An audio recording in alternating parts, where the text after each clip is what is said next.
it's Tuesday here in the House of Commons, and this makes it a whole week since we had the Minister of Finance bring in that bombshell announcement about income trusts.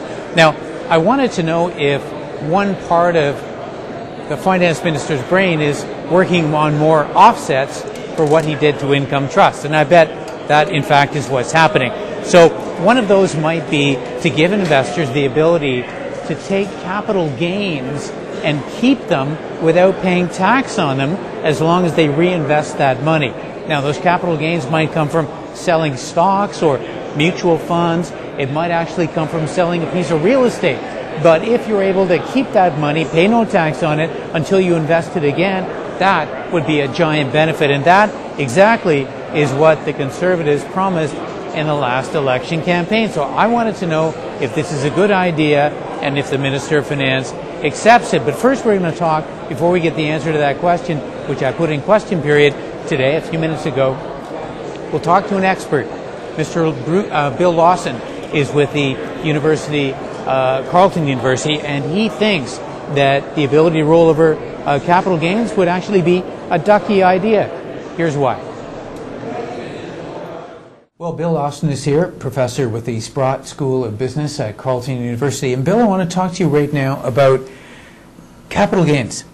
During the election campaign, Stephen Harper made a fairly big deal, and people reacted really well in my local area, to the idea that investors would be able to realize a capital gain on the sale of shares or mutual funds or investment real estate or anything else that generates a capital gain, roll it over and pay no tax as long as they invested it again within a certain period of time. Is that good public policy? Excellent public policy, because what's happened with the rigidity was set in with the way the system was. If I had a stock that had doubled in value and I wanted to sell it, and perhaps should have sold it, I would lose perhaps 25% of my investment, and the next investment to roll over had to be that much better. So this will add to efficiency in the investment process, which is very important, that we have our monies allocated to the best possible uses, and it will get rid of this tax-driven inertia in terms of people making appropriate investment decisions. So this is definitely a positive thing in terms of reducing the tax burden, so long as you're an active investor and you're obviously pursuing the best investment opportunities.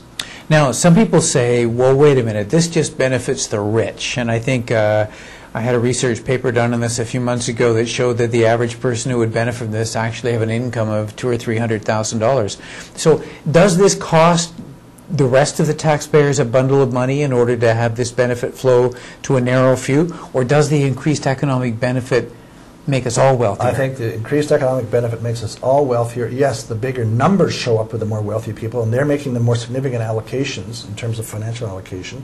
But it's amazing. There's a lot of small people who are out there making investment decisions. They may be smaller magnitudes of money, but this will be a benefit to them as well, and perhaps increase their interest in being participants in saving towards investing in the community. And just to underscore this is not just for big stock market rollers, but if I happen to buy the house next door, or a condo, or a duplex or something, it would still apply to me realizing those gains? Absolutely. I think that's the intention. I think it's very important, because it's going to keep you more active as a business person and not hindered in terms of your decisions by tax consequences. Okay. Bill Lawson, thank you very much.